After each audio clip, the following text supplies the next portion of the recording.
മൂക്കിലെ ഒരു ചെറിയ മാംസത്തിൻ്റെ വളർച്ച കാരണം 33 കോടിയിലധികം ആളുകൾ ഈ ലോകത്ത് ബുദ്ധിമുട്ട് അനുഭവിക്കുന്നുണ്ട് എന്നുള്ളത് നിങ്ങൾക്കറിയാമോ?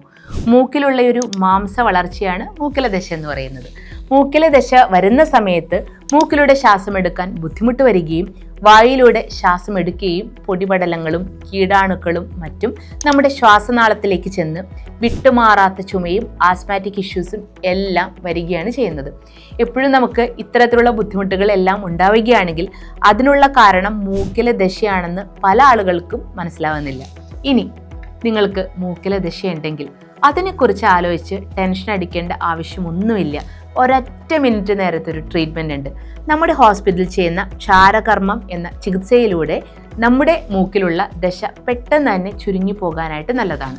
അതുകൊണ്ട് നിങ്ങൾക്ക് ആസ്മാറ്റിക് ഇഷ്യൂസോ അലർജിക് ഇഷ്യൂസോ മൂക്കില ദശയോ ഉണ്ടെങ്കിൽ നമ്മുടെ ഹെർബലി ടച്ചിൻ്റെ കൊയിലാണ്ടിയിലോ ചെങ്ങന്നൂരോ പയ്യന്നൂരുള്ള ഹോസ്പിറ്റലിലേക്ക് നേരിട്ട് വന്നോളൂ.